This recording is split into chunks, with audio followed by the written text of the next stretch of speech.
Sure. Leslie wants to give her presentation, and she does not want to give it. Yeah.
Call this meeting to order.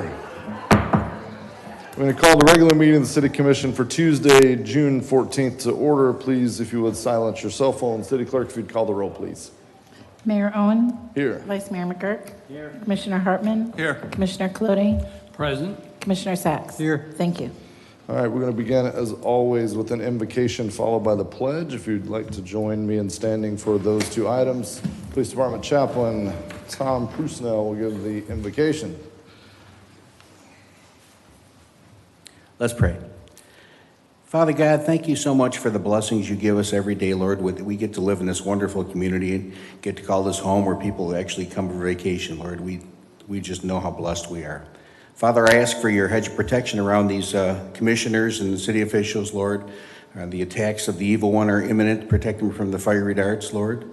And I also ask that you would grant them the wisdom and patience and discernment to carry out their duties, and all these folks here that have been elected and appointed, that they can do their duties. And mostly I ask that whatever they do, they accomplish, they do for your glory. As I close this prayer in the tradition of my faith, I invite you all to do the same. It's in Jesus' name I pray. Amen. I pledge allegiance to the flag of the United States of America and to the republic for which it stands, one nation, under God, indivisible, with liberty and justice for all.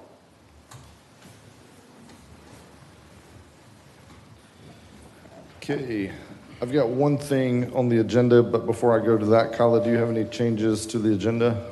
Yes, sir. One change. I'm going to move item 5A. That's the Saxon Drive speed limits to be under presentations. Okay, that was the same item I was going to mention. So, yeah, 5A, we're going to move to 7A, if the commission's okay with that. And then I'm going to speak to that a little bit later. I would like to see us, I'll talk about it in my mayor report, but I'd like to see us develop a procedure for how we go through that. But I definitely want to keep public participation kind of limited to what it has traditionally been, which is the someone comes and has their chance to speak to the commission for 3 minutes. So, but we'll talk about that more later. So with that, we're going to move 5A to 7A. We have no announcements, presentations, or recognitions. We do have a special guest. Y'all may see him down here. Flat Stanley is right here at my podium. I'll tell that story later. It's related to the a school that's on the agenda, but one of the children there made that. So he's traveling around the city and he's been with the police department, and now he's in City Hall tonight. So, all right, next item up, public participation. This is your chance to address the commission. You will be given 3 minutes. You can pull that. We're going to do that later. You'll be given 3 minutes to speak to the commission. I ask you to direct your comments to us, not to the audience. And with that, we'll open it up. Tony. Good evening, everybody. Venetian Bay is a large planned unit development in the city. It's subject to a master development agreement between the developer and the city. The residents of Venetian Bay are not a party to this agreement, so they look to city officials to properly enforce the agreement. The benefit of people buying into a planned unit development is to be aware of what is for the vacant parcels. Change in the plan may understandably be closely reviewed by the residents since it may impact them directly and it changes what they bought into. At the May 2nd meeting of the Planning and Zoning Board, the board heard an application for site plan approval for the vacant commercial property on Lunabella Street across from the building with Happy Deli and other businesses and Cross Creek Community Church. The city staff had recommended approval of this site plan, and after board discussion, the item was continued. At the meeting on June 6th, the city staff announced that it had approved a settlement agreement related to this item. The settlement agreement was not in the agenda packet, and after the meeting, I learned that the agreement was signed by city staff on May 26th, nearly a week before the packet went out for the meeting.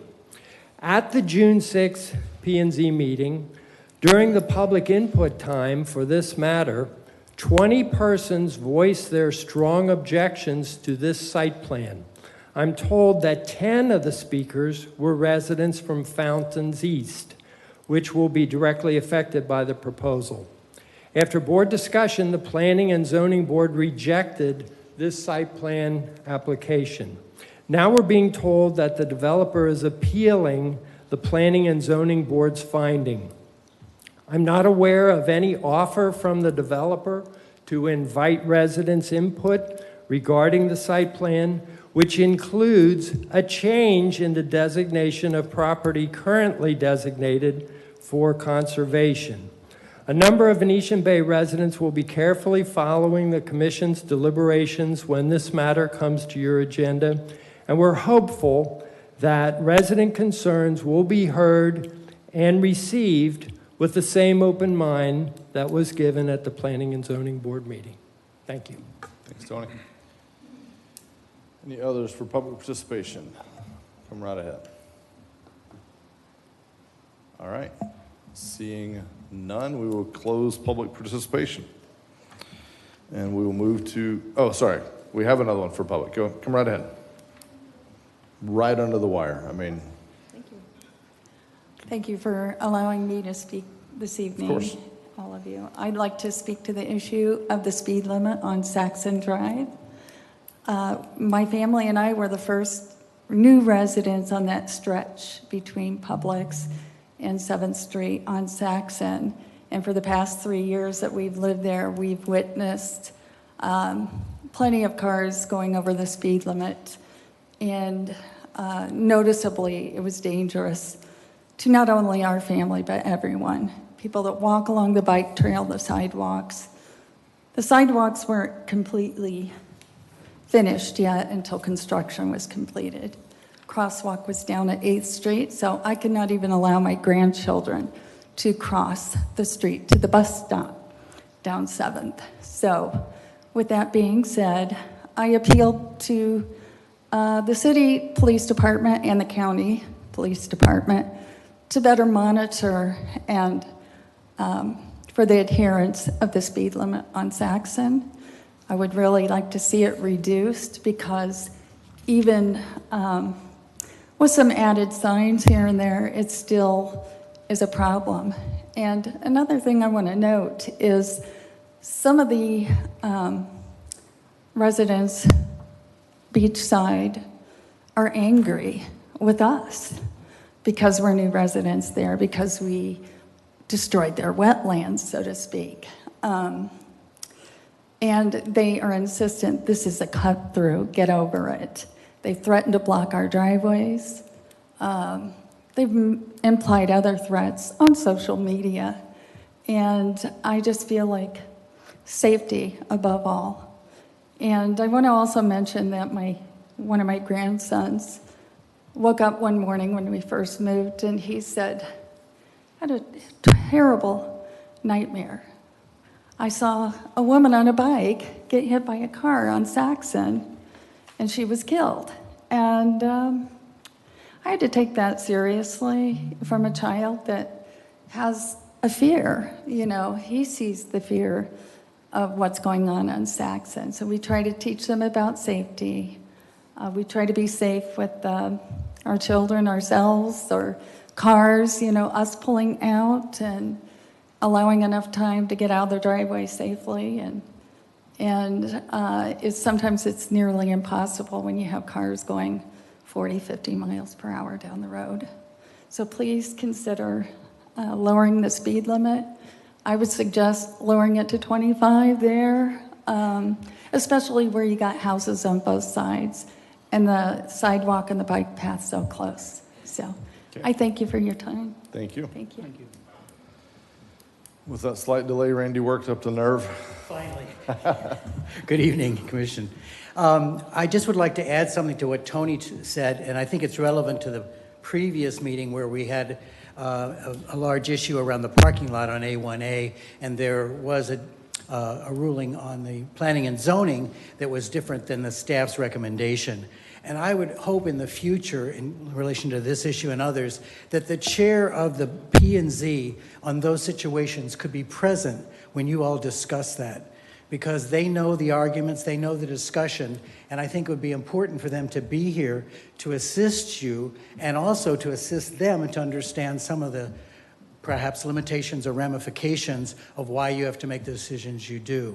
So I think there'll probably be more of these where P&Z will hear the public and perhaps disagree with staff, but I would really urge us to have that chair or a representative to be here during the commission meeting to help facilitate a better outcome.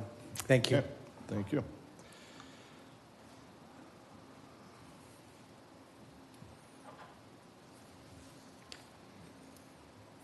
Good evening.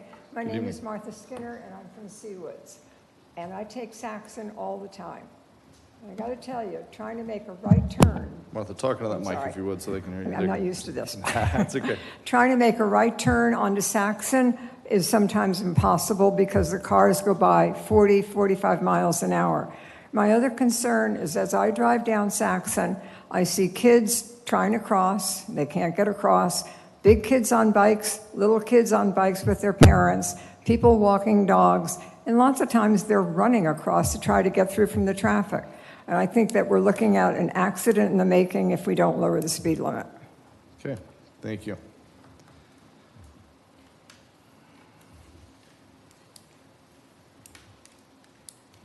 Hi, Yes, ma'am. Hello. I'm Maureen Connors. I also live in Seawoods. I don't think we should lower the speed limit. I think we should enforce the speed limit. I also think if we lower the speed limit, there are other streets parallel to Saxon, like Doors Drive, that has a speed limit right now of 30. So what are we trying to accomplish? Are we trying to accomplish driving the traffic into other areas, going through other neighborhoods? I'm not sure they're going to like that. And I appreciate that we have new people here, and I think it's dreadful that you have been attacked on social media. But we're rather new to the area too, in that we've only been here 10 years going up and down Saxon.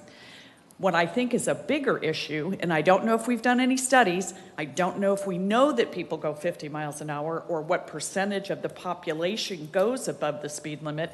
It would be wonderful if we had some kind of detailed analysis.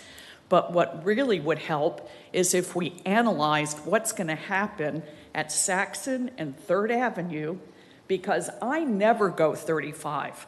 I'm always the idiot behind the dump truck or the delivery truck or the unending line of golf carts down Saxon. You've been behind them. And, you know, that's fine because I think it's kind of fun transportation. But I have yet to go 35 down Saxon. We have to look at what's going to happen, not with just the 25 houses in that 9-block area that are new to Saxon, but we're also going to have, 75 apartments? 120 Roughly, yeah. apartments in that same area. Will all that traffic be going out in Saxon? How do I turn left onto 3rd Avenue? And that's my concern, and I think we need to focus on the whole entire street, not just the fact that somebody whizzes by at 50. Thanks. Okay, thank you. All right, seeing no others for public participation, we're going to close public participation. Thank you all for coming. Some of these things we'll, of course, address later.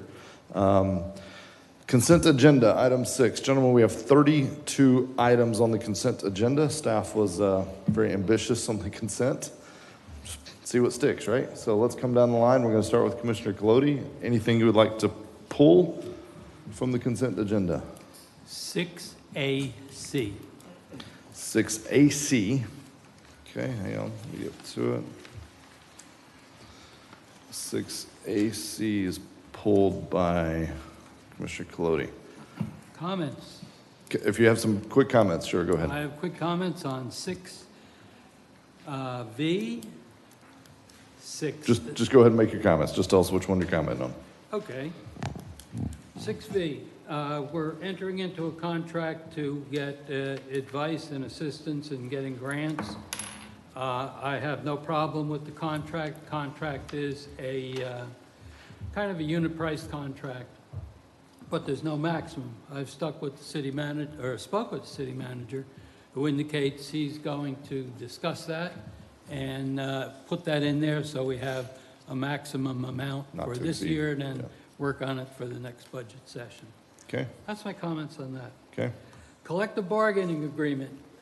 We've worked very hard for the entire year to come to agreement with our 3 basic unions, police, fire, and the general workers who are out there who are not unionized. The agreement is a 21, works out to an average of a 21% raise in payment and benefits over 3 years. What this will do, it will tend to make our employees consistent, what's paid.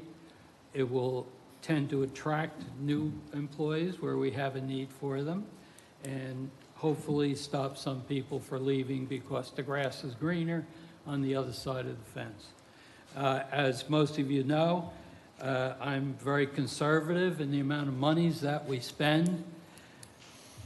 This is going to be expensive in our budgets, all of them. It's going to be money well spent, and we may be forced to raise the millage rate because of it.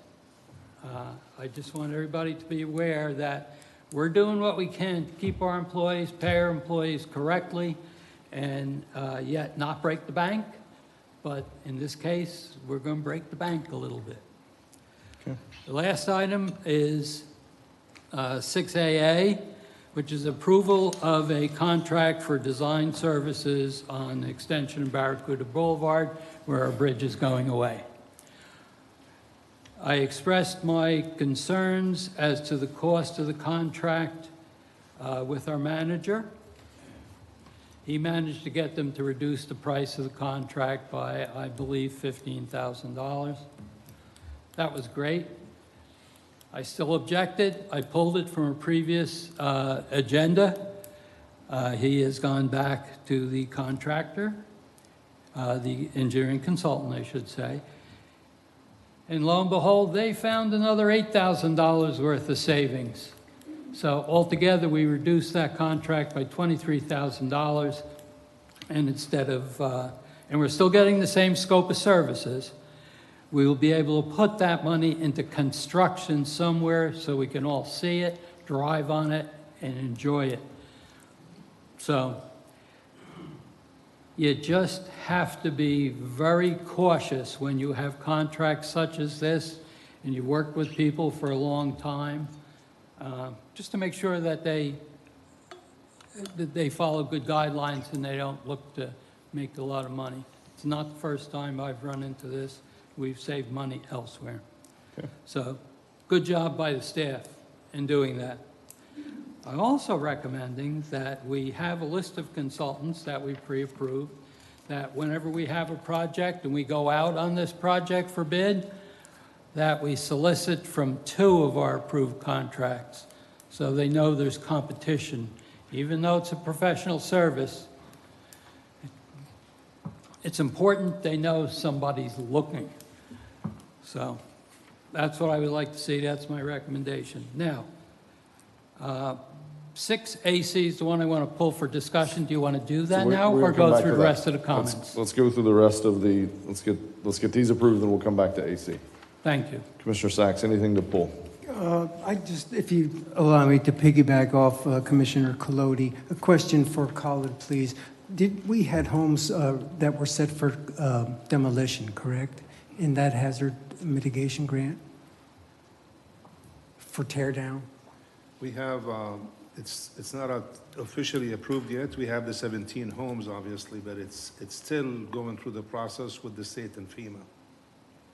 Okay, So this it'll be a while. is only for the 6 homes and the 3 homes, Yes, but they're still going through the other process for the demo and rebuild. okay. I So, mean, it's taken, It's I taken a think when while. when we started, we talked about 2.5 years, but I think right now it's 2.5 years. I was thinking 2.5 years for the construction.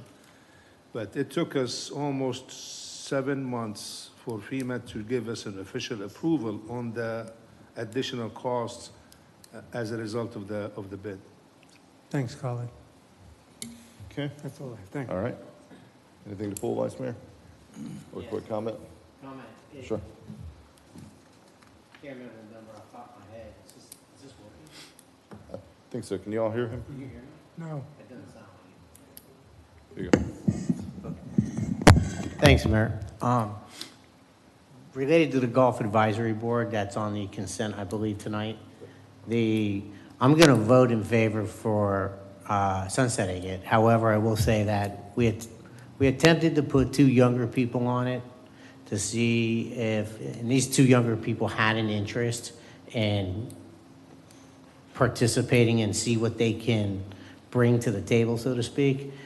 There was a conflict with the time that they met. These 2 young people worked. And apparently it was, for whatever reason, the meetings were changed and then kept back to a time that was not accommodating for them during a work week. So while I'm going to vote for this tonight, I'm just saying I'm not sure what happened there, and there may be a time in the future when I support bringing it back if we have the kind of support and interest for that board. Thank you, Mayor. That's it. Can you see if he can come check on his mic? Oh, you already fixed it. Good. Not yet. Commissioner Hartman, anything to pull or any comments? I have comments on D, E, F, G, H, I, and J. And it's all the same comment. All right. I want to commend staff and the residents who are involved in this process for all the hard work that they did in reviewing all these boards that we had out there, their purpose, their scope, and how they sat down and worked out a plan to either sunset them or and create a new board that would be more encompassing. So my hat's off to staff and those residents who participated in that effort. Okay, thank you. But I agree with Commissioner McGurk. I'm not crazy about the Golf Advisory Board, and we'll, that may be something for future. Yeah, and depending how far in the future, but I wouldn't object to that. I think let's see how well the Community Engagement and Enhancement Committee, to me, some of that may roll into that. Yeah. And I do agree with everything you said, though. I wasn't thrilled with how that all went down. I felt there was wasn't thrilled with how that all was handled when we tried to put some new blood on the board. So this to me is kind of disconnected from that, and there's a part of me that almost doesn't want to do it for that. But I think it is the right thing moving forward. But yeah, I hear everything you said loud and clear. So with that, after all of that, we actually only had one item pulled. Unless I missed something, we had item AC pulled. So do I have a motion to approve the consent agenda items A through 8F, excluding item AC? Motion to approve those items. Second. City Clerk, if you call the roll on that. Vice Mayor McGurk? Yes. Commissioner Sacks? Yes. Commissioner Colodi? Yes. Commissioner Hartman? Yes. Mayor Owen? Yes. Thank you. All right. Commissioner Colodi, item AC. Item AC concerns the lease of 2 parcels of land located on Canal Street and South Dixie Freeway. Many years ago, there used to be a fast food place there that was demolished, left a big mess. The commission decided to try to beautify that corner, so entered into a lease for 2 parcels there, one small one along the edge and one larger behind it. They then took, which we entered into, and on the narrower piece, the one that fronts onto Canal Street, it's planted, it looks nice.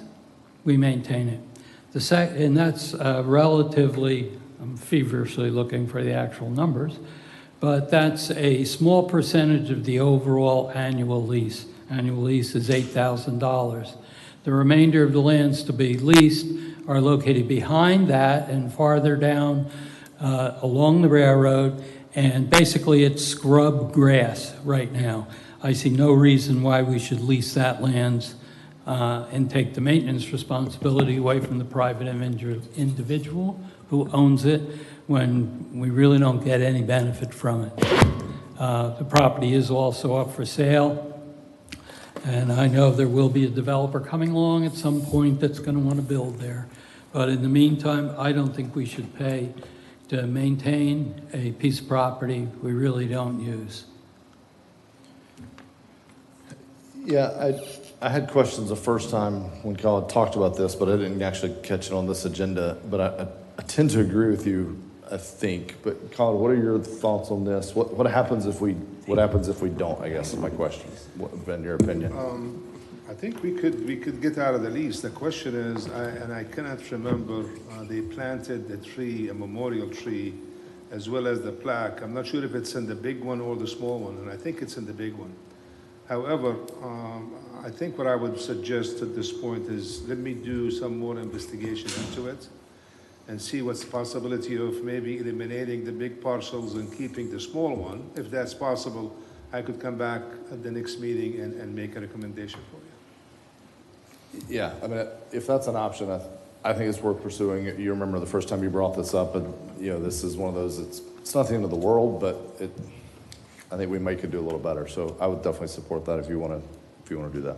Mayor, may I comment Sure. on that? Colin, right across the street to the north is the parking lot that very few people use. It's a real shame. I would use it if there was easier access. Is it possible, or has any thought been given to leasing that memorial plot for parking? Well, to develop a parking plan for that area, it actually requires more different things on it. So I think one of you have asked me during the briefing is it possible to relocate this into the parking area we have across the street? I don't think we have any room there because when we purchased the property, we kind of carved out an area for the turning lane, which now DOT have put the turning lane. So the only thing we have there is the buffer. I don't think we have room to put it there, but I think let me just look into the whole entire section and see if there is any way we could maybe modify it where we could reduce the area. Okay. All right. Do we need a motion to bring this back, or can we is anybody okay with that? Does anybody have any objections to that? All right. So we'll just take no action tonight and bring it back on a future agenda. Does that work for you, Shay? Okay. Thank you. All right, with that, we have cleared the consent agenda. 31 out of 32, not bad. Good job, staff.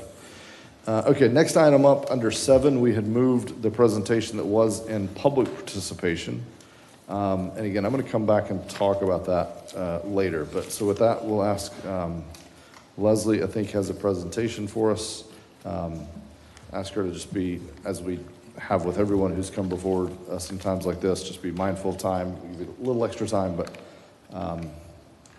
to make your presentation.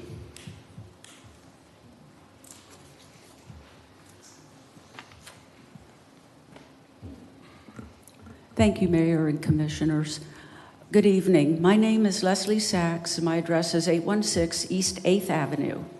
Last month, or maybe even, I can't remember if it's the end of April, I presented a signed petition from 165 people who requested a 5-mile-per-hour reduction of Saxon Drive speed limit. I come before you again because there recently has been an approval of a 110-vehicle parking lot on Matthews and South Atlantic site that will further burden Saxon Drive. The bulk of these vehicles, when exiting, will probably use Saxon since there is no safe way to make a left turn onto South Atlantic. Without a reduced speed limit, this will further cause safety issues to pedestrians and bicyclists who utilize the multi-use path abutting Saxon Drive. The approval of 77 townhomes will also increase traffic on Saxon Drive. Both ends of this road will have higher volumes of traffic due to these two projects. Also, there will be the Blessed Convenience Store and gas station, which is proposed on 7th Avenue at the Wells Fargo Bank location, which could burden both 7th Avenue and Saxon with even more increased traffic. Some of this speech you have heard before, but the residents' safety makes this worth repeating, and I hope you take it to heart.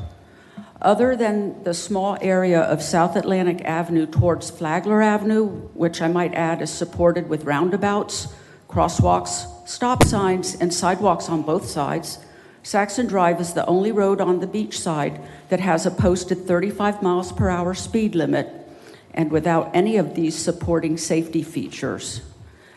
In 2012, the Volusia County Traffic Study warranted the reduction of South Atlantic Avenue from 45 miles per hour down to 40 miles per hour.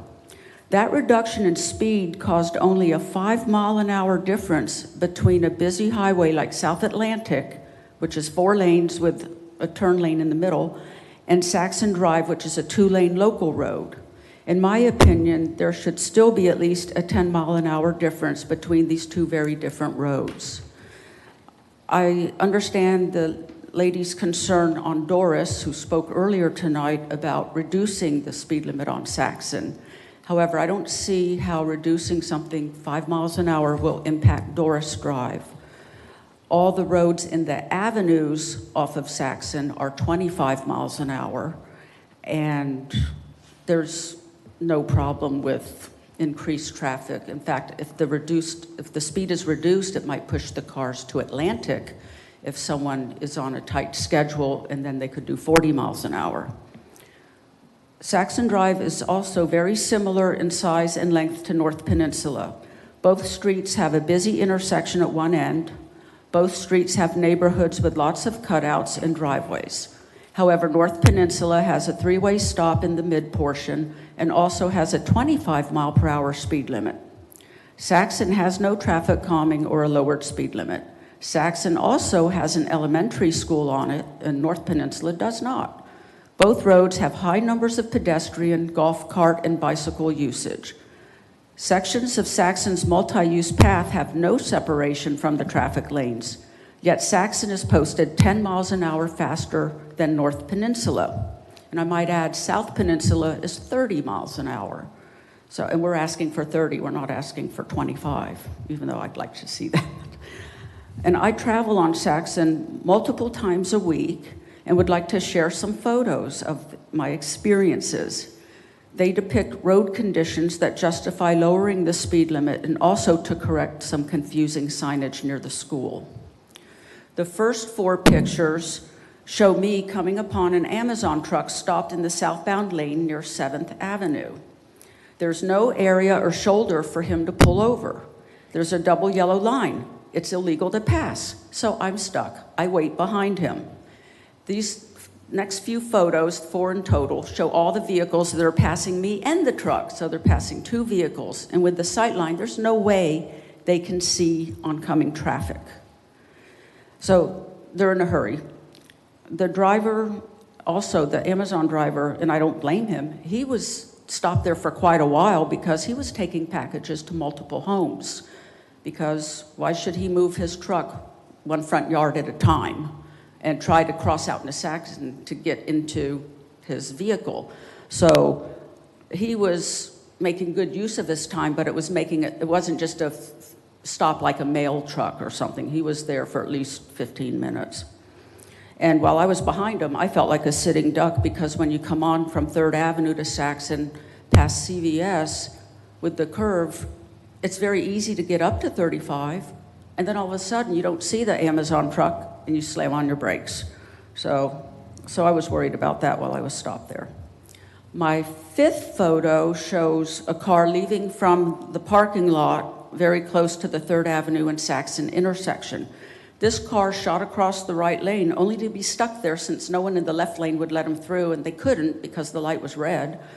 And then there was a large truck. I don't know if you could see at the bottom left corner, this big wheel and a mirror. I couldn't get past him. I was going to make a right turn on Saxon, onto 3rd Avenue, and I couldn't because the vehicle was so wide and the lanes are so narrow, and I wouldn't go on the sidewalk, and plus there's those little, barricade things to stop traffic from doing that. And then my next 3 photos show the confusing signage. They're out of order. The first sign is fine. It shows it's reduced speed to 20 miles while flashing. The second photo shows the end school zone sign, so people think one of my petition signers got pulled over by the police for doing 35 because she was just past the end school zone sign. But then after the end school zone sign, there's another school entrance 20 miles an hour. I suggest to get rid of the end school zone sign or even the 20-mile-an-hour sign and just move the end school zone sign further south so that it's assumed it's 20 miles an hour in that whole area. Because it causes a speed trap, ironically.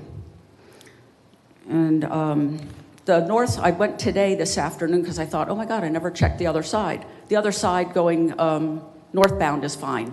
It just had the 2 signs. But southbound, it's confusing.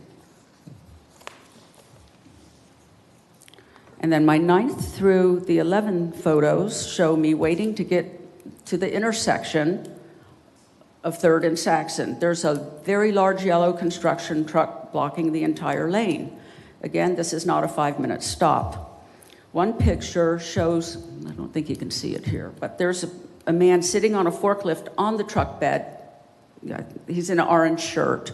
So he's just going, onto Saxon behind. I can't see what he's doing because I was behind it or in front of their truck. But another picture then shows a man walking in front of the yellow truck, just crossing through all the cars, through the stopped traffic. There's also a white panel truck parked on the right side. There, no visibility, and part of that truck was also on the pedestrian path. It was like threading a needle to get to the light. I waited for about 4 light cycles. When I returned an hour later, this large yellow truck was still there. Okay, and my last photo shows another giant truck, which is tearing our roads apart. We have potholes at all the aprons, but this truck was turning sharply onto 7th Avenue, and our pavement is really bad. The end of my street has so many potholes, I have to, again, thread a needle to get on without ruining my tires. And finally, there's a video clip captured by one of the neighbors in Walters Homes that shows a guy speeding, and he didn't see the dip in the road, and all of a sudden, because of the bend, he didn't see the stopped traffic. He slams on his brake, his boat flies off his car, his trailer. Yeah, we want to say that one again. Right? Repeat that. Do we have a slow It's not motion showing. feature? There it is. We're lucky no one was on the path. Yeah. So that's just an example of people that speed on Saxon. I also previously, in my last presentation, mentioned concerns by the American Automobile Association Foundation of Traffic Safety with the 85 percentile speed table that the MUTCD uses, because it has been shown that it does not consider all the community needs, and it hinders the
public meeting. Come and talk. I want everybody to have an opportunity so we can come up with a neighborhood solution. Not just one street, not pushing the traffic to another one. I've taken on that. It's involved a lot of background work, all of exhibits, all of which I will turn over to the city when it's done. I won't have any particular comments on it. I do know we do have the manual, and Commissioner Hartman's right. We should follow it. There's one provision in the manual that does need to be revised. It's basically a point system as to what's important. The speed limit, the stop signs, the amount of traffic on it. But there's also a section that allows not community input, but the effect it will have on the community. And I don't think we weight that enough. You have unique situations out there on the street we're discussing right now. Not the whole street, in certain areas. It should be looked at. But we don't want the traffic all to start going down 7th. We don't want that. And just by changing the speed limit might do that. It's amazing what a little thing will do when you have people trying to get from point A to point B, and it's like water going down a ditch. It's going to take the easiest path. So we have to be careful on a lot of these studies that we do. I don't mind looking at this particular one. I don't mind looking at Cooper Street, Horton Street, North Peninsula, any number of them. They're all going to come here sooner or later, and we got to get prepared for it, and we got to take the neighborhood approach, not just the one street. So that's my comments. Okay. And I won't make them again later. I appreciate that deeply. If people followed laws, we wouldn't be here. I mean, that's the nuance we got to remember is we're here because people don't follow laws. So the notion of traffic calming versus just adjusting speed limits, traffic calming is you create an environment that enhances law-abiding behavior. We're going to adjust the speed limit to 5. And that doesn't mean everybody's going to start doing 10 or 15. Everybody's still going to do about what they do based on the environment they're driving through. And that's what a ton of data and studies show. So that's where we were going originally with the whole traffic calming manual was how do you calm people down that isn't just expecting different behavior because we change it down 5 miles an hour. I would contend, you mentioned it, we do have lunatic drivers. They're not going to notice the speed limit sign, oh, you know what? I'm finished with my lunatic driving ways. You know, like I don't think that changes. I think we have to make other changes to induce the behavior we're trying to make. Because if they're going 50, I just don't see that rational. Well, now they're down to 45. You know, like that's where I think we were heading in the right direction. It's not perfect, but the traffic calming is, I think, going to be a recurring theme for the next couple of commissions up here. As this town continues to grow and evolve, I think it's going to be a recurring theme. So I look forward to that invigorating discussion coming forward. Item 8A, Ordinance 7-22. We have a second reading of public hearing. City Attorney will read this a second time by title only. Ordinance number 0722, an ordinance of the City of New Smyrna Beach amending the comprehensive plan, amending the future land use element to add goal 9, establishing the commercial space industry opportunity overlay, providing for public hearing, provided for conflicting ordinance, and providing an effective date.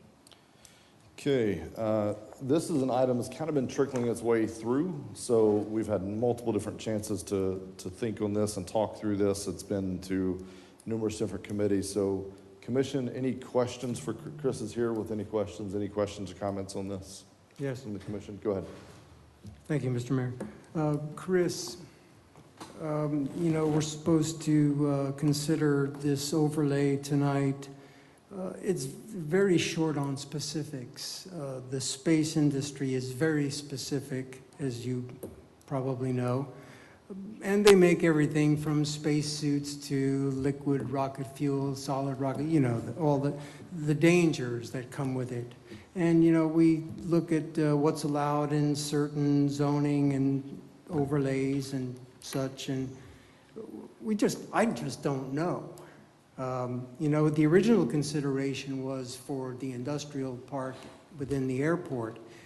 And even that, after careful consideration and having studied the space industry, probably since at least 2012, when they considered taking a national park and putting launch pads there, I thought, are we doing the right thing, supporting private space industry? So I would strongly support it at the airport, but now that we're considering a few other areas where we really don't know what we're getting into, and even the scientists that are making these new fuels don't know what they're getting into. If we have young students with their gloves and their safety glasses making CubeSats, I'm all for it. But if we have a place to store ethyl methyl hydrazine, so to speak, I'm not. So without those definitions, it's very hard for me to say yes to the parcel down by the railroad track depot, or yes to the parcel that's by the old barn. I'm really frightened, literally, about that. So if my colleagues are willing, can we get our feet in the door? Because I noticed even the county balked the first time. They wanted to step back and consider this for a bit because of what they might be getting into with Space Florida, who came forward once before and promised thousands of jobs. And, you know, I like the idea. I love space, but then I see all the dangers that, are we pigeonholing ourselves for later on when I'm not sitting at the dais and I made the decision to put dangerous things in neighborhoods? How do those neighbors feel about it? I'm worried for the neighbors. So I would strongly support it if we kept it at the airport. Other than that, I have major concerns. Maybe we could bring it back and get more public input on it. Those are I want to be brief. Okay. Any other comments or questions from the commission on this? So my thoughts on that, and Chris, jump in if you feel something different, but I mean, it says right here, it's the uses are consistent with applicable regulations. Like this doesn't just open the door to anything under the guise of space. All of a sudden now, you know, in downtown heart of New Smyrna, we're manufacturing, you know, space fuel. I mean, that's not, this doesn't just blanket open that up. This just says, if someone comes in with a viable use that's in this, the exploration and commercial trade for space, we're going to work with them. We're going to have expedited review. We're going to do our best. But if it doesn't work for the city, this isn't any kind of a blanket, you know, no matter what, we're going to approve it. We're not committing to it. We're not binding the hands of this or from some future commission to approve it just because someone comes in with the idea. And I think that's all covered, to me, that's covered pretty clearly here. And the objective is that we shall encourage the location of targeted industries. And the policy is broad enough, and we talk about hazard protections and things like that. So, you know, I'm comfortable with it from that guise. It's not the end. This is just the beginning. And then, you know, I think current and future leaders will have the common sense and the public interest in mind to make sure as opportunities come forward that they absolutely fit within New Smyrna Beach. Did anything I say not resonate with you? Do you agree with any of that? That hit the hammer on the head, the Okay. nail there, so yes, All right. This is a public hearing. I want to pause. Any members of the public wish to comment on this item only? We're in 722. Seeing none coming forward, we'll close the public hearing to have a motion on ordinance 722. So move. Second. No other discussion. City Clerk, if you'd call the roll, please. Vice Mayor McGurk? Yes. Commissioner Sacks? No. Commissioner Colodi? Yes. Commissioner Hartman? Yes. Mayor Owen? Yes. Thank you. Ordinance 722 is adopted. Thanks, Chris. Thank you. 2622, second reading, public hearing to grant a non-exclusive franchise. Assistant City Attorney, sorry. Read this a second time. Ordinance number 2622, an ordinance of the City of New Smyrna Beach granting a non-exclusive franchise to F4 Disposal Corporation to provide construction and demolition debris removal services within the City of New Smyrna Beach, outlining franchisees' duties, providing terms and conditions under which such franchise shall operate, providing for severability, providing for conflicting ordinance, and providing an effective date. Gentlemen, we've seen 100 of these at this point. It's pretty routine. David, anything special to call out on this one? All routine. Commission, any questions or concerns of staff on this particular item? Public hearing, any members of the public wish to comment on this item? Seeing none, close the public hearing. Do I have a motion to adopt 2622? Motion to approve ordinance 2622. Second. City Clerk, if you'd call the roll, please. Commissioner Colodi? Yes. Commissioner Hartman? Yes. Vice Mayor McGurk? Yes. Commissioner Sacks? Yes. Mayor Owen? Yes. Thank you. 2622 is adopted. 3622 is the it's the first reading, but it is a public hearing. And because this is a special exception, it requires a public hearing on both the first and the second reading. So this one's a little bit unique. I just want to make sure we highlight that. So this is the first reading of public hearing, which would add the use of school as a special exception use in the B3 zoning district. With that, we'll have Assistant City Attorney. It's the first time. Ordinance number 3622, an ordinance of the City of New Smyrna Beach, amending the land development regulations, amending Article 5 zoning districts, Section 504.02, specific regulations by district, B3, Highway Service Business District, to add schools as a special exception use, providing for codification, providing for public hearing, providing for conflicting ordinance, providing for severability, and providing an effective date. Public hearing, second public hearing, and second reading will be June 28th, 2022. Thank you. Bob, you got a report on this one? Yes, Mr. Mayor. So we have Amy Michaelis and Lindsay Strasburg at 115 South Ward Street in New Smyrna Beach has requested to add school as a special exception use in the B3 Highway Service Business District. Public schools and private schools are allowed throughout many zoning districts within the city. Some zoning districts allow schools as a permitted uses, while others allow it as special exception use. So I have listed each zoning district that allows schools as a permitted use or special exception use in the staff report, and only 4 of those districts allow school as a permitted use. Only the mixed use district has a restriction of 250 students or less. So the question is, should a proposed school in the B3 Highway Business District have the same restrictions like associated with a rural or residential zoning, or should this proposed use be less restrictive like the mixed use zoning district? Staff would conclude that the extensive setbacks and buffers listed in the rural and the residential zoning districts are in place to protect neighboring residential uses. The use of school listed in the mixed use zoning district are less restrictive and only cap the number of students, thus allowing for a smaller school. So since most of the B3 zoning is located or adjacent to Dixie Freeway, these properties can be less in size than other commercial zoning districts around the city, but can be similar to the properties that are located in the mixed use zoning district. Because of this condition, staff would consider a small scale school, normally a private school, to be located in a B3 zoning district, possible limiting the number of students just like we did for the current mixed use zoning district. So currently any special exception use has to meet 3 criteria in the land development regulation or section 30504. Staff would just suggest to add some following criteria. 1, any proposed outdoor play area or recreation area shall require at least a 6-foot high fence to surround the proposed play area or recreation area. 2, parking lots must meet the required landscape buffer for the B3 zoning district. 3, must meet the required parking section under section 60409. And number 4, the maximum number of students would be limited to 250.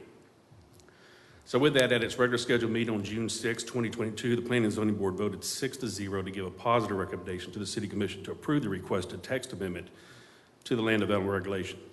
After reviewing the application, the proposed addition of schools as a special exception use in the B3 zoning district meets the following objective and policies of the city's comprehensive plan under Article 14, Public Schools Facilities, Coordination Goal, Objective 2, Policy A. So staff recommends the City Commission approve the requested text amendments to the land development regulation, adding the use of school to the B3 zoning district as a special exception use. And it is a private application, and the applicants are here tonight. Okay, Bob, quick question for you. So what we're doing today is actually for all B3 as a special exception. For the applicant, did I say that right, B3? You're Yes. looking at me like, okay. Yes. You gave me the look like I so the applicant would then have to presume this passes just for a moment. It may not want to presume that, but if it does, the applicant would then come back through this process, the special exception process. Is that a correct statement? That is correct. Okay. Do you know, does the current applicant that came forward, do they meet these additional staff criteria, those 4 items, the max students, the required parking, Have you all looked at that or dialogued with them yet on that? Yes, they will meet that. We've been in discussions with them before we came up with the criteria. They'll meet those. As you look at that map of all of the other potential, the Exhibit C, lot of B3 zoning throughout the city, especially kind of that A1A corridor, US 1 corridor. How many of the other ones, just anecdotally, and I'm not going to hold you to this number, are going to be able to meet these requirements, or is that going to be a pretty high bar for some of these other locations? I think it's going to be a pretty high bar. For one, we've got a parking requirement for number of classrooms you have. They're going to have to meet that. A lot of the parking on US 1 is inadequate already for whatever business. So some of these could be hard to meet, but if they have enough property, if they have the landscape buffer, they have the parking requirement, then we think that there's a lot of properties that probably could meet this. Okay. But it's probably going to be some existing developed property, not something that's being developed new. Right. Okay. Those were my questions for staff. Any other questions from the commission for staff? Go ahead. No? No, I have comments. Okay. Any questions for staff? It's a public hearing. We'll hear from any members of the public that wish to comment on this. The applicants aren't here, so if we have questions for them specifically, we'll just call them up at that time. But any members of the public wish to comment on this item? Seeing none, all right, we'll close the public hearing. Comments? I did have the opportunity to visit their existing facility. It's quite an asset to our town. I would like to see them succeed and grow, which they can't do in the present location that they're in right now. One thing we do have to remember, though, and you hit on this, Mr. Mayor, is that this is not specifically for them. It's a zoning change that could affect dozens of properties. But what I do find, and I looked into it quite a bit and discussed it with staff, is that the standards that they have established will protect all other neighborhoods. So I have absolutely no trepidation about supporting this, which I will. Okay. Any other comments or questions? Do I have a motion to adopt ordinance 3622 on first reading? I make that motion. Second. I have a motion. We'll take the second from the vice mayor. I think I heard him a skosh ahead of you, Commissioner. Was it you? I'm sorry. Vice mayor. He was the vice mayor for a long time. All right. We'll take the second from Commissioner Sacks.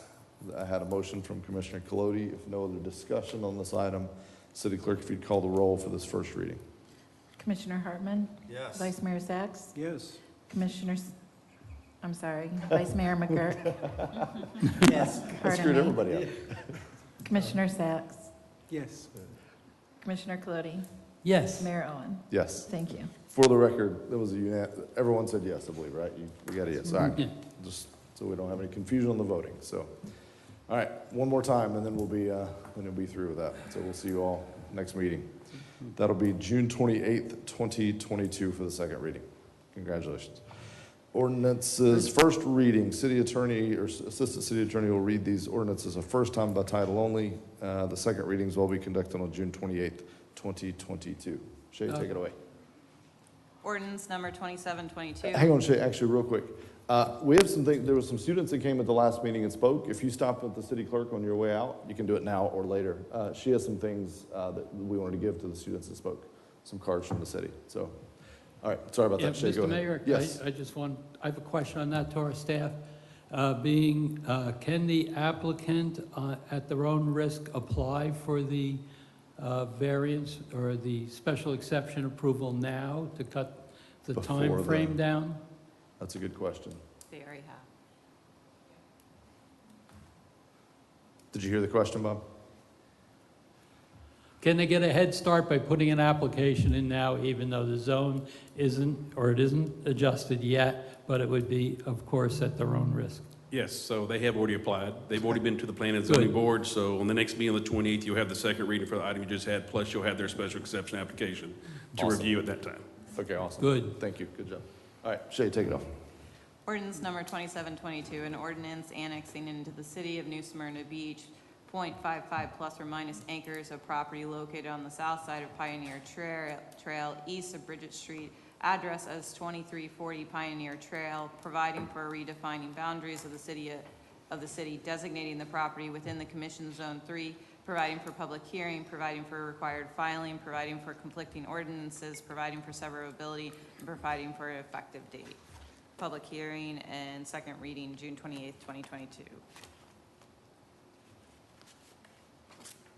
Ordinance number 2822, an ordinance of the City of New Smyrna Beach amending the comprehensive plan, changing the future land use designation of .55 plus or minus acres of land located on the south side of Pioneer Trail, east of Bridget Street, address as 2340 Pioneer Trail, from Volusia County Rural to City Rural, providing for amendment of the associated comprehensive plan maps to show the area incorporated into the city, providing for public hearing, providing for conflicting ordinance, and providing for effective date. Public hearing and second reading will be June 28th, 2022. Ordinance number 2922, an ordinance of the City of New Smyrna Beach rezoning .55 plus or minus acres of the property located on the south side of Pioneer Trail, east of Bridget Street, address as 2340 Pioneer Trail, from Volusia County A2A Airport Overlay to City A2A Airport Overlay Zoning District, providing for conflicting ordinance, providing for severability, and providing an effective date. Again, public hearing and second reading, June 28th, 2022. Ordinance number 30-2022, an ordinance annexing into the City of New Smyrna Beach .19 plus or minus acres of the property located on the north side of Mary Avenue between Spruce Street and Howard Avenue, address as 1404 Mary Avenue, providing for redefining boundaries of the city, designating the property within Commission Zone 1. Providing for public hearing, providing for required filing, providing for conflicting ordinance, providing for severability, and providing an effective date. Public hearing and second reading, June 28th, 2022. Ordinance number 3122, an ordinance of the City of New Smyrna Beach amending the comprehensive plan, changing the future land use designation of .19 plus or minus acres of the land located on the south side of Mary Avenue between Spruce Street and Howard Avenue. Address as 1404 Mary Avenue, from Volusia County Urban Medium Intensity to City Medium Density Residential, providing for amendment of the associated comprehensive plan map to show the area incorporated into the city, providing for public hearing, providing for conflicting ordinance, and providing an effective date. Public hearing, second public hearing in June 28th, 2022. Ordinance number 3222, an ordinance of the City of New Smyrna Beach rezoning .91 acres plus or minus acres of the property located on the south side of Mary Avenue between Spruce Street and Howard Street. Address is 1404 Mary Avenue, from Volusia County R4A Urban Single Family Residential Airport Overlay to City R2A Single Family Residential Airport Overlay Zoning District, providing for conflicting ordinance, providing for severability, providing for effective date. Second reading and public hearing, June 28th, 2022. Ordinance number 33-22, an ordinance of the City of New Smyrna Beach amending the land development regulations, amending Article 5 zoning districts, Section 504.02, specific regulations by districts. I-1 light industrial district, I-2 heavy industrial district, I-3 industrial park district, and I-4 waterfront industrial district, by removing the noise regulations to allow for comprehensive noise regulation in the city code, providing for codification, providing for public hearing, providing for conflicting ordinance, providing for severability, and providing an effective date. Second hearing and public hearing will be June 28th, 2022. Ordinance number 3422, an ordinance of the City of New Smyrna Beach amending the Code of Ordinance, amending Chapter 38 Environment, Article 3 Noise, and Sections 38-71 through 38-77 to provide for comprehensive and enhanced noise regulations, amending Chapter 38 Environment to establish a new Article 4 Lighting Section 38-78 through 38-80 to establish light regulations, providing for codification, providing for public hearing, providing for conflicting ordinances, providing for severability, and providing an effective date. Second hearing and public hearing will be June 28, 2022.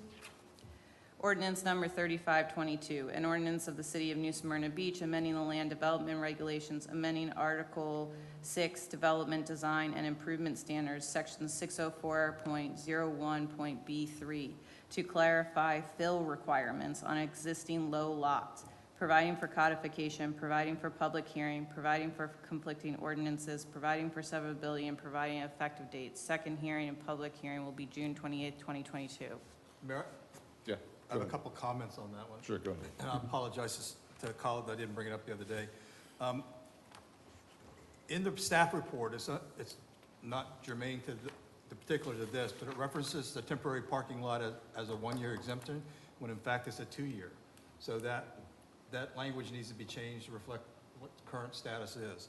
The other is, I have some concerns about this going forward in that, is this a reaction to something that we've had issues with in the past?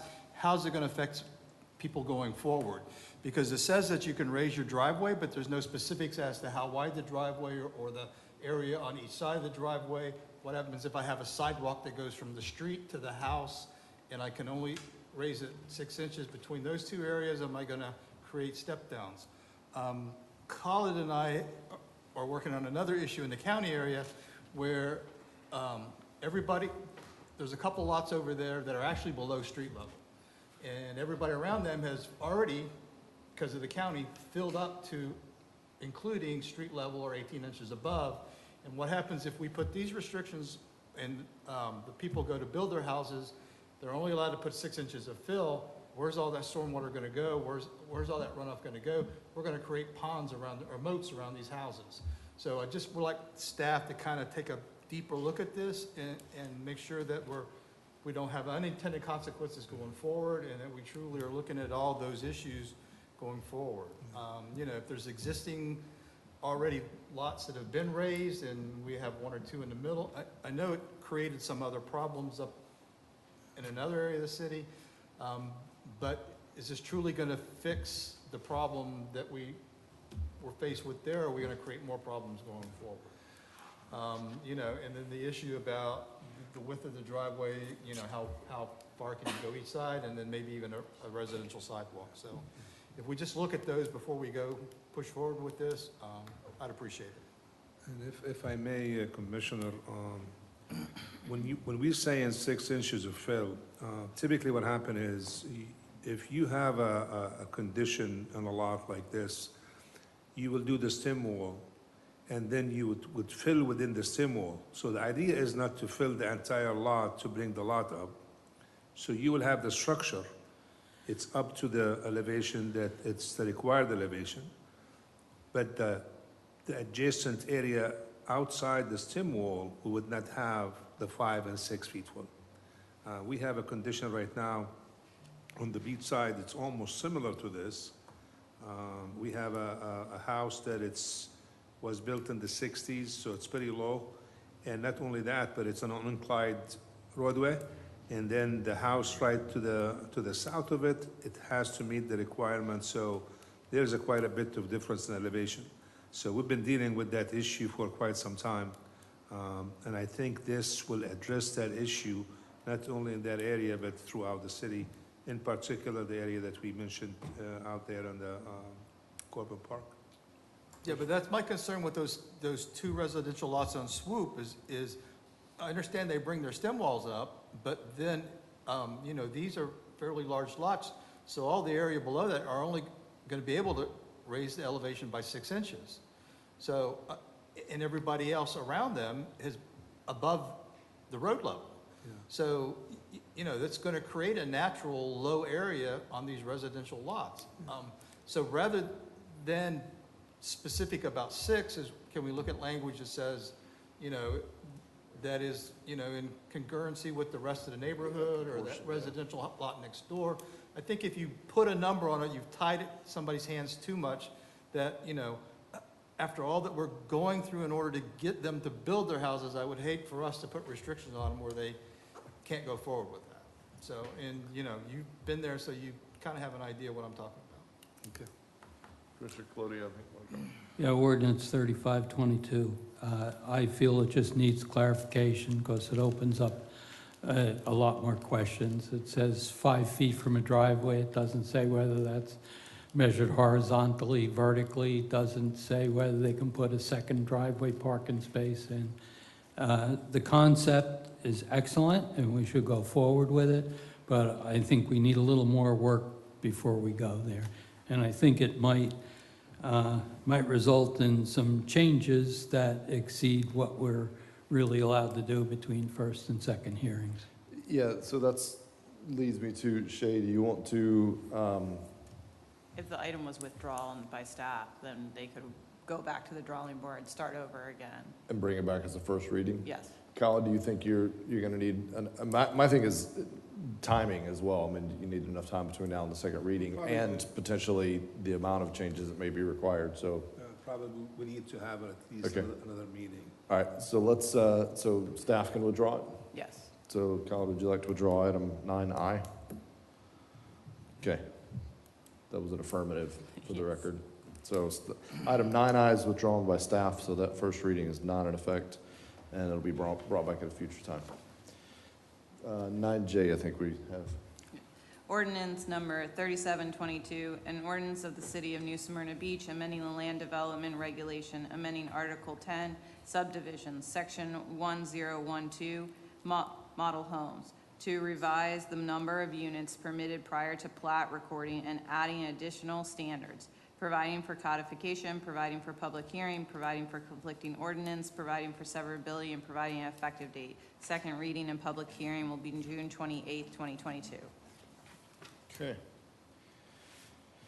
Vice Mayor and I had a laugh. Do you all remember when we used to read and vote on every single one and debate every single one of those first readings? I've been known to run a long meeting, but some of it wasn't my fault. And I've actually made some changes that saved us a lot of time too, gentlemen. So. I'm ready. Yeah, those that you don't come to.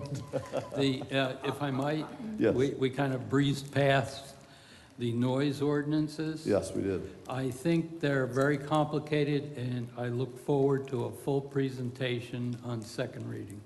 Yeah, I shared some feedback as well. I think we're heading in a good direction. So, all right, 10A, Animal Control Board. We're looking for one appointment of a citizen to serve an unexpired term that will expire September 13th, 2023.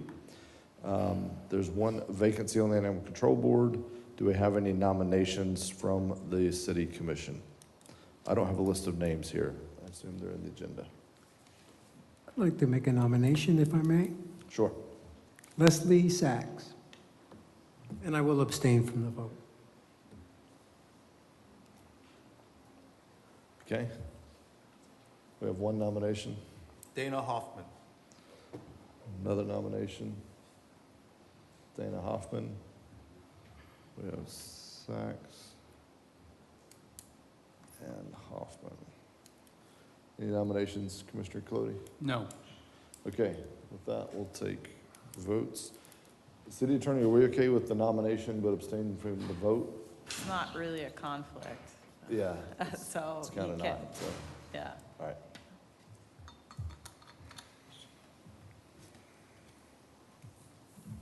Thank you.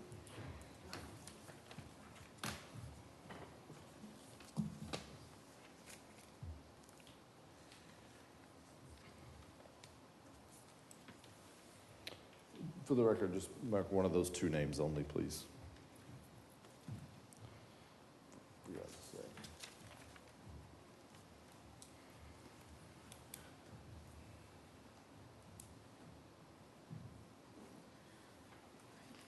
It was a unanimous vote for Dana Hoffman. Okay. Dana Hoffman's appointed to the Animal Control Board. Jake's back. Okay, item 10B, and that'll be through September 13th, 2023. 10B, Police Pension Board, consider the approval of an appointment of employee to serve an unexpired term set to expire October 1st, 2022, so very short term. I guess this is because Lieutenant Severance thinks he's going to retire, I guess. Is that the, how dare he? All right, well, I guess if we can't stop him by emergency ordinance, he's going to retire August 1st, 2022. So I think we're looking for a motion to the members of the police department, there was a nomination by the members of the department selected Sergeant Claudio to serve the remaining term. So do we have a motion to accept that appointment as well as approve extending that appointment to October 1st, 2024, since it's so close to the time end? I'll make that motion, but also want to, for the record, make a note that Officer Jason Reeve is now a captain and no longer a sergeant, so. Okay. And- Second. And Captain Kirk we have too. Did you have a comment? No. Or you were just seconding, okay. I think the vice mayor He did. did, yeah. I'd heard you earlier. So, okay, so we had a motion, we had a second, and that is to select Sergeant Claudio and extend the term to October 1st, 2024. City Clerk, if you'd call the roll on that, please. Commissioner Sacks? Yes. Commissioner Colodi? Yes. Commissioner Hartman? Yes. Vice Mayor McGurk? Yes. Mayor Owen? Yes. Thank you. All right, and again, thanks to Lieutenant Severance. 6 terms he served, and certainly served the police department for many, many years, so. All right, Mayor and Commission reports. Commissioner Colodi, remember you said you weren't going to talk about something. I don't remember what it was, but just please don't talk about it again. No comments. Okay, all right. Commissioner Sacks. Thank you, Mr. Mayor. I was pleased to see our Representative Tom Leake had brought forward a House bill that had to do with special event zones. I think our city could and should adopt those, considering we are a tourist mecca now officially. We have been for quite some time, really. But I do have one fear, and staff was one step ahead of me, thankfully. When I brought it up, you guys were already on top of it. I hope we can bring some type of legislation like that to our city. My fear is always that ACLU, are we taking away people's rights unfairly? But at the same time, yes, the mayor was, I did not agree with when we had a curfew for the youngsters, but we do need to create some order in this city. And if we have one of those pop-up events again where honestly, the revelers outnumber our police force who do their best. But I got an email from a lady, and I believe just about every word she said.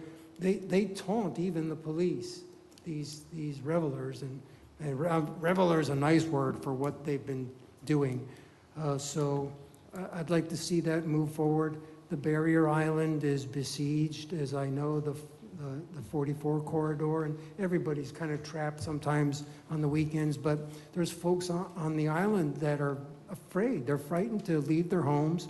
The traffic, the parking, all those issues. That's one reason I think a lot of people on Saxon would like to see a lower speed, because, when the beach comes up, everybody goes running around scrambling for spots and acting and behaving like maniacs, and I hate to even call people that, but they honestly do.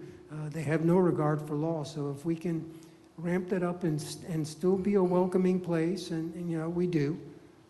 We like to share our beach, but at the same time, it's nice to have lawful people there. So thanks, staff. If we can continue that and get support from my colleagues, that's important. I just had one other thing to share. The Hyatt property, their hotels take a long time to build, but meanwhile, we look at blight. So it's the first thing that people see when they come across the South Causeway is on their right-hand side, they see this large tract behind the Dunkin' Donuts that's really in disrepair. I mean, how long are we going to give them time to at least bring a bush hog in there and mow it down and clean that up, because it's getting pretty filthy over there. So those are my comments. I actually have one more thing. We do try through, I think, 2 different programs. The UC gives away free trees, and I think the city does on Audubon Day. Arbor Day. Thank you. Arbor Day. So that's a really nice thing. And a lot of people come and they get trees. But I wonder, is the city doing anything proactively to replace and increase the amount of trees in our city's public space so that we don't, God forbid, eventually become a heat island where there are no tree canopies to protect from the heat and the moisture to dissipate and go away? Again, I'm proclaiming the value of trees. So if the city could have a program like that to put more in areas that are open space, that would be wonderful. But not trees that get knocked down and make our vice mayor nervous. All right. That's all I have. To build on that real quick, the special event zone shade, I was familiar with the legislation, but my understanding, I thought, was that we could just designate, like, that was as events came up.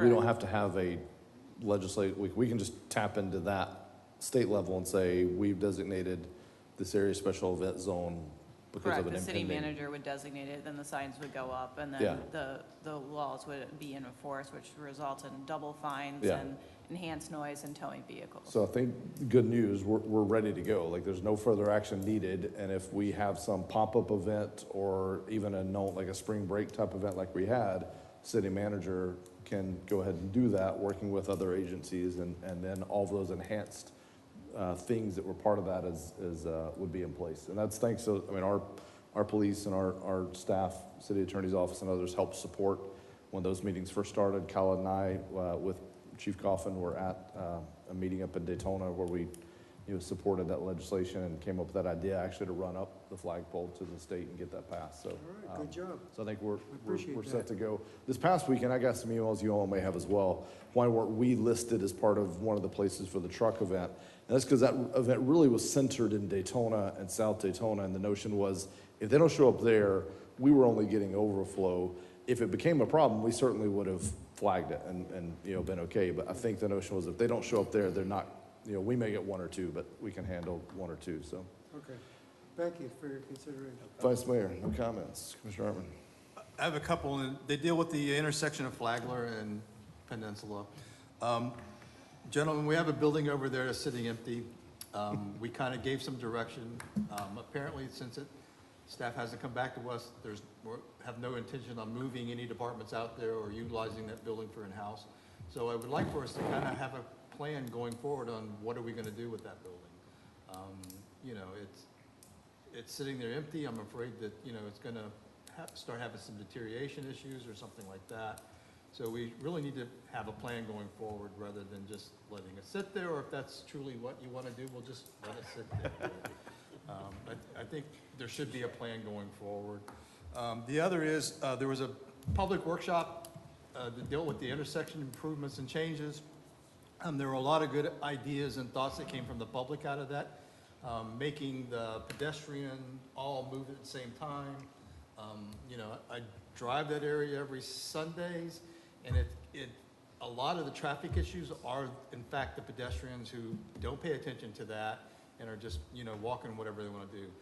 There was also some ideas about changing the timing of the light so they kind of coincide with the bridge opening and closing. So I don't think those are really big cost issues. And in fact, the consultant liked some of those ideas. I don't know where we are with that. Are we going to move forward with that, especially with this summer coming up, 4th of July, the bridge being closed for a week? Some of those things maybe it's just a timing or a programming issue that we can push forward and move on ahead forward with that. So what are we going to do with the building? You want to put it on the next workshop and kick it down and do something with it, or otherwise I'll just keep bringing it up? Let's sell it before the market goes down.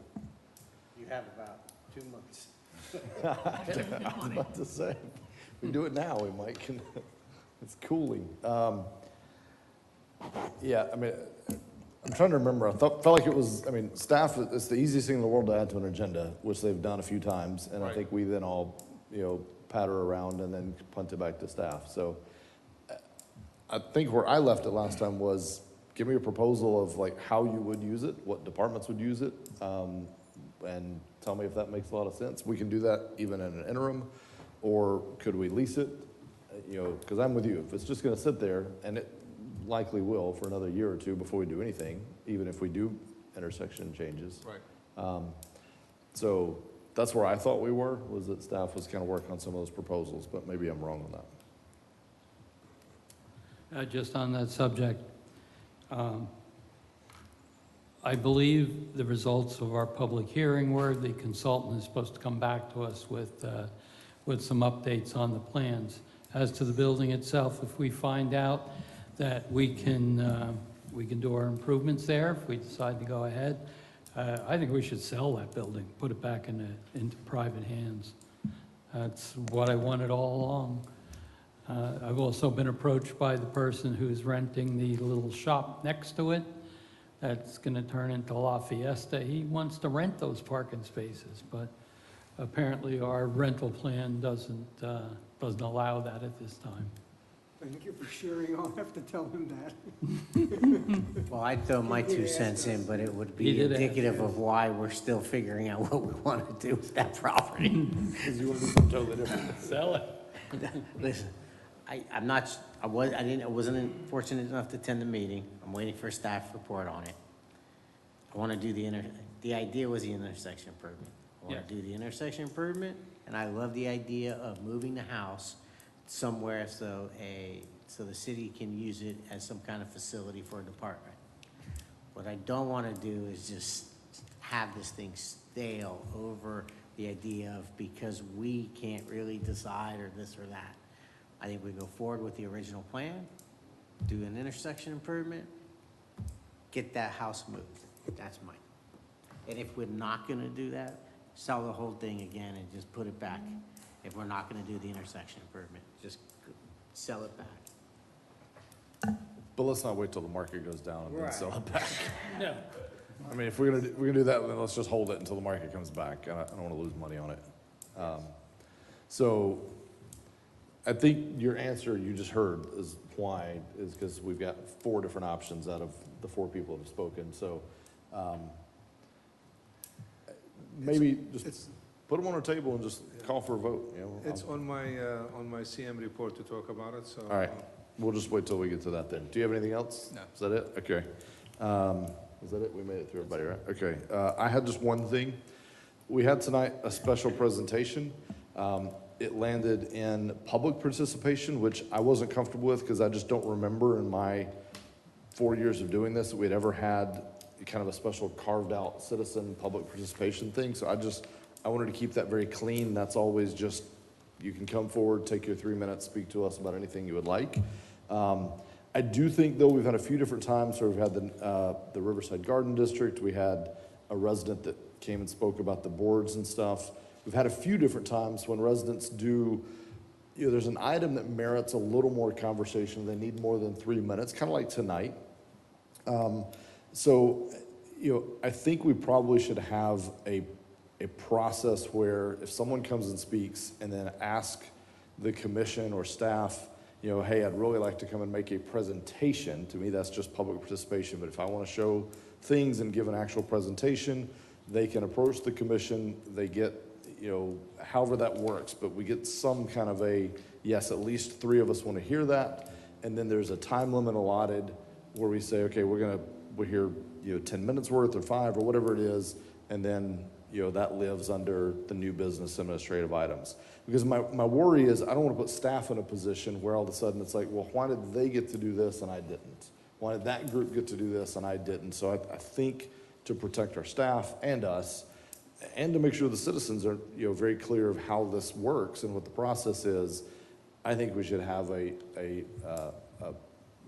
agreed upon procedure. It doesn't have to be overly complicated. I just think it needs to be something we've all agreed that's how this would come about. Because otherwise, I think the optics could be poor in certain situations. So that's just a recommendation to staff to look into.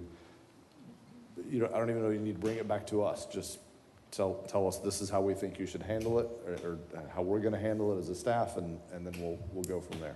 So it's just my thought on that, and I wanted to explain why I felt it necessary to move that out tonight from where it was. And with that is my only comment tonight, I think. City Manager, your report, please. Okay. I'm just want to kind of follow up on 2 of the items that you guys mentioned. The first one is as far as having a standard procedure for the presentation.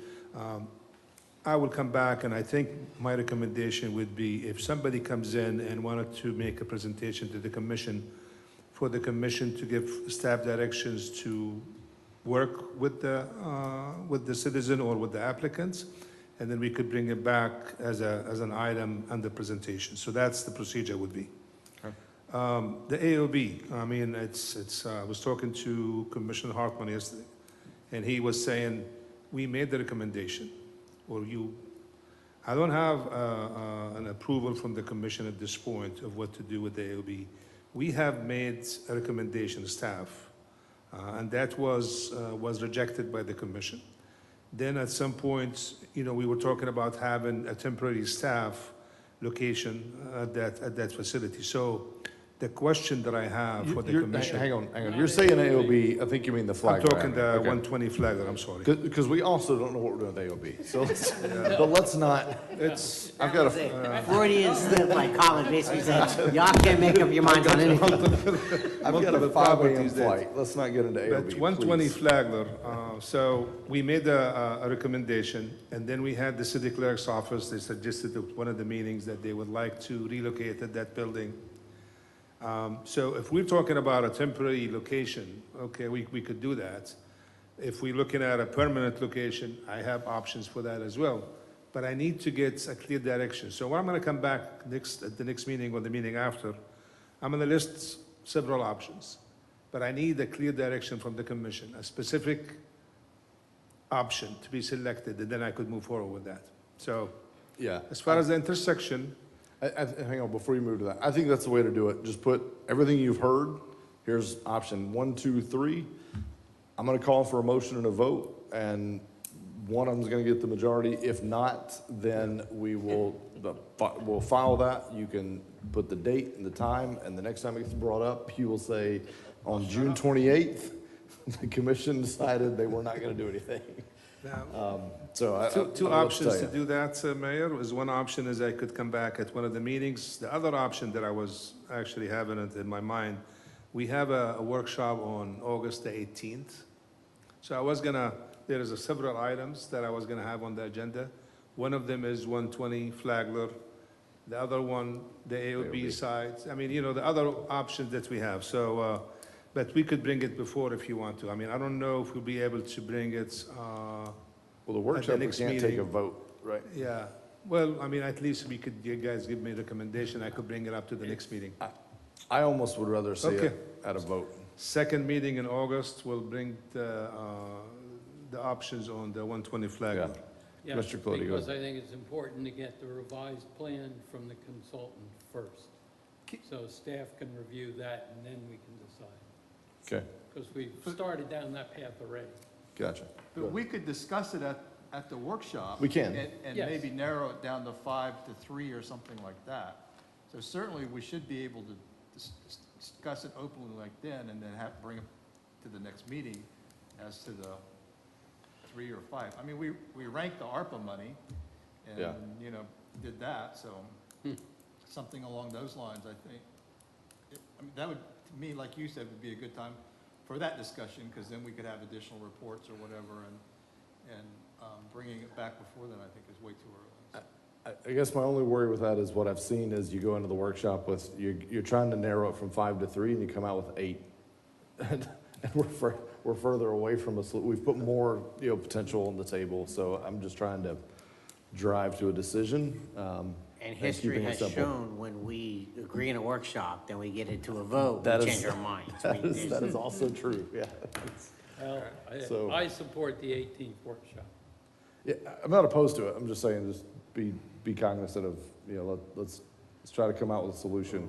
The other thing, just for staff to think about on that is, I think you have to look at, is there a 2-year solution and then a 5-year plan or a 10-year plan? Because again, I think over the next 1 to 2 years, there's probably going to be almost no action. So if you bring me something and say, look, for basically no cost, we're bursting at the seams here. We can let this department use that space, and it's the cost of a U-Haul. All right, let's do it. I mean, that's a very low hurdle to do that. And then in 2 years, we look up and we say, all right, now what's the new plan? I'm not. Somebody will be. So don't look at it as like the end-all be-all. Let's look at short-term, long-term. We'll do that on second meeting in August. The Barracuda Bridge, as you've seen, I sent you an email on the retaining walls on both sides where one section collapsed before we even started construction. And I guess Monday morning quarterbacking, they should have really looked at the retaining walls and designed them with the bridge. So we approached DOT through our consultant, and I had a meeting with DOT last Thursday, and I brought the item up to them. And I met the new secretary yesterday at the V-Card. So this morning, there was an email, DOT is going to design the retaining walls. Good. You're looking at a cost, their projected cost is about 1.2 million. So they're gonna do the design, and they are looking for funding to support that. So that's a step forward there, and I think it's a positive sign. I also mentioned to the secretary yesterday about the sign, again, the one on 44 west of 95, the electronic sign on the mast arm.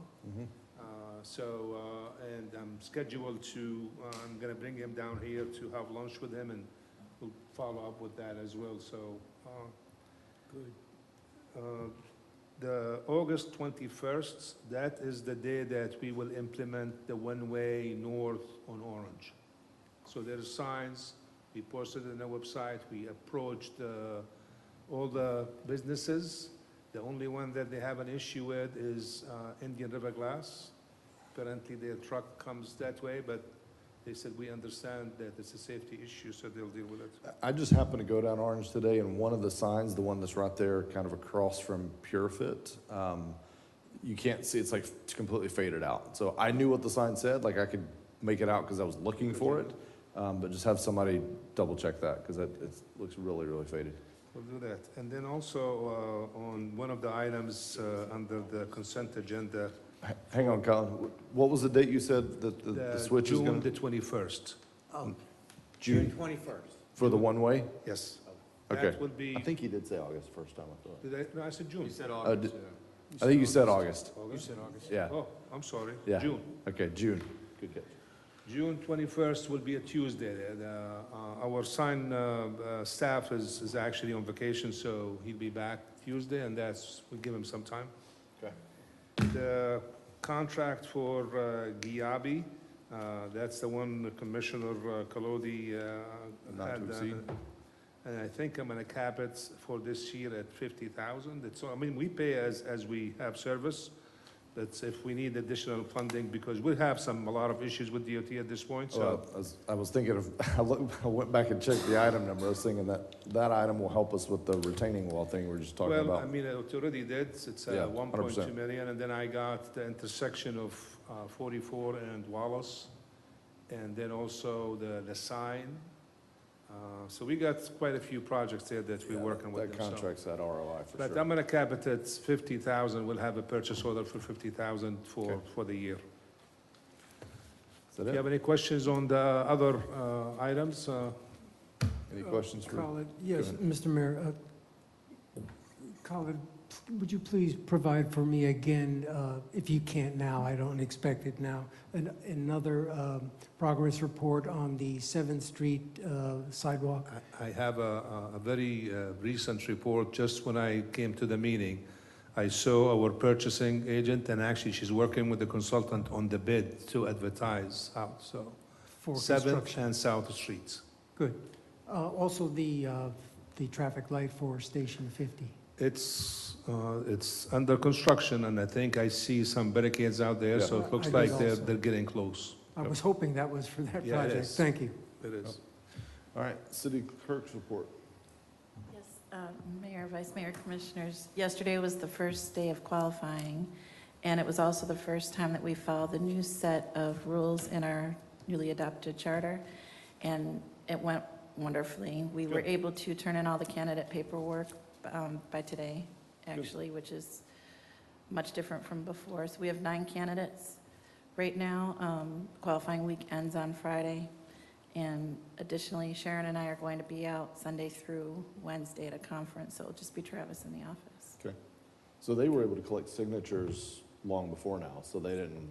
They didn't so have it's to not that wait mad since. rush on Correct. Friday submitting paperwork, which is less stress for you all and them. Awesome. A lot of those things that were changed in the charter followed state mandated Yeah. rule, which made it much easier on our office. Good. Glad to hear that. Thank you for Supporting them? All you candidates, play nicely. City Attorney report. No report. No, just no. Nope. All right. Thank you, Shay, for filling in for Carrie. We appreciate that she's taking some time off to be with her family. Totally understand that and encourage it. With that, if there's no other business for this board, meeting adjourned. Thank you all.